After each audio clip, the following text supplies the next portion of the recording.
بہت سے لوگ کہتے ہیں کہ مجھے کیسے پتہ اللہ مجھ سے خوش ہے۔ اسکالرز اس کا ایک جواب دیتے ہیں کہ اگر تیرا نماز پڑھنے کا دل کر رہا ہے اور کوئی نیکی کرنے کا دل کر رہا ہے تو یہ ایک سائن ہے اللہ تم سے خوش ہے، کیونکہ توفیق اللہ کی طرف سے ہے۔ حضرت عمر صلی اللہ عنہ کہتے تھے کہ مجھے یہ ڈر نہیں ہے کہ میری دعا قبول ہوگی کہ نہیں، مجھے یہ ڈر ہے کہ مجھے دعا کرنے کی توفیق بھی ہوگی کہ نہیں ہوگی۔ دعا کی بھی توفیق ہوتی ہے۔ اگر ایک بندہ ہینڈ ریز کر رہا ہے، ثبوت ہے کہ اللہ چاہتا ہے کہ وہ اس کے پاس آئے، ادروائز اس ہاتھ ہی نہ اٹھاتا ہو۔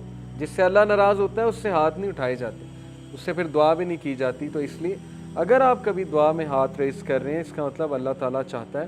سو if you want to know how you stand before the Lord, before the King, اگر آپ یہ جاننا چاہتے ہیں کہ آپ کا کیا مقام ہے اللہ کے سامنے، بادشاہ کے سامنے، پھر یہ دیکھیں کہ آپ اپنا ٹائم کیسے اسپینڈ کر رہے ہیں۔ بڑا سمپل کرائٹیریا، آپ کا ٹائم کہاں جا رہا ہے؟ اگر تو اچھے کاموں میں جا رہا ہے، پروڈکٹیو کاموں میں جا رہا ہے، اچھے کاموں میں بہت سی چیزیں، ضروری نہیں اچھے کام سے مراد نماز ہی ہے، وہ تو پیک کا اچھا کام ہے۔ اچھے کاموں سے مراد گھر کے کام بھی ہیں، اچھے کاموں سے مراد کسی کی مدد کرنا بھی ہے، اپنی ذمہ داری کو نبھانا بھی اچھے کام میں آتا ہے۔ And what work you are assigned to do, اور یہ دیکھو کہ تم کیا کام کر رہے ہو، تم کن کاموں میں ملوث ہو اور تمہارا ٹائم کہاں پہ لگ رہا ہے۔ ہم اپنی روٹین نوٹ کریں، اس روٹین میں ہم یہ دیکھیں کہ ہمارا major chunk of time, major chunk کہاں جا رہا ہے۔ اگر اس میجر چنک میں 6 گھنٹے انٹرٹینمنٹ کے ہیں اور نمازیں کچھ اس طرح کی ہیں کہ 2 منٹ میں فارغ کر رہے ہیں ہم، تو پھر سویر تزکیہ کی ضرورت ہے، اوکے۔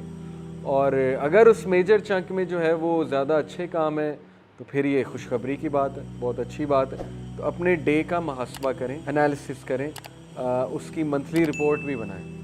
یہ کام اگر آپ کرنے بیٹھیں گے، آپ دیکھیں ہدایت کیوں نہیں آتی، تبدیلی کیوں نہیں آتی۔ جب میں چینج ہوا تھا، میں نے پورا ایک فولڈر بنایا تھا، فولڈر آپ کو دکھاؤں گا، اور اس فولڈر کا نام سیلف اکاؤنٹیبلٹی رکھا تھا۔ اس میں پوری اپنی رپورٹ لکھتا تھا۔ تو جب میں کوئی غلطی کرتا تھا میں وہاں لکھتا تھا نوٹ پیڈ پہ، آج مجھ سے یہ غلطی ہوئی، یا جب کوئی اچھا کام کرتا تھا وہ بھی نوٹ کرتا تھا۔ تو اس سے بہت کچھ آتا ہے۔ آپ کبھی لاسٹ ہونا اور وہ ڈاکومنٹس کھول لیں تو آپ کو بڑا فائدہ ہوتا ہے۔ آپ ایک دم ریفلیکشنز پڑھ لیتے ہیں اپنی لکھی ہوئی، آپ حیران ہوتے ہیں کہ یہ میں نے لکھی تھی اس دن۔ کانفیڈنس ملتا ہے اس سے۔ جب آپ کسی گناہ کو ریزسٹ کر رہے ہو، لکھ لیں آج میں نے گناہ کو ریزسٹ کیا، ایسے کیا۔ سائیکولوجیکلی سپیکنگ، جب کوئی چیز آپ لکھ لیتے ہیں نا تو برین کے جو پاتھ ویز ہیں وہ بنتے ہیں اس چیز سے متعلق، تو وہ عادت چھوٹنے کے زیادہ چانسز ہوتے ہیں۔ اسی لیے جو اسکولنگ سسٹم ہے، آپ کو ٹیچر پاور پوائنٹ بھی دے سکتا ہے۔ اسکول جانے کی کیا ضرورت ہے؟ آج کل تو گوگل کلاس روم پہ ٹیچر کہ لو یہ لو پاور پوائنٹ ڈال دیا، پڑھو بیٹھ کے۔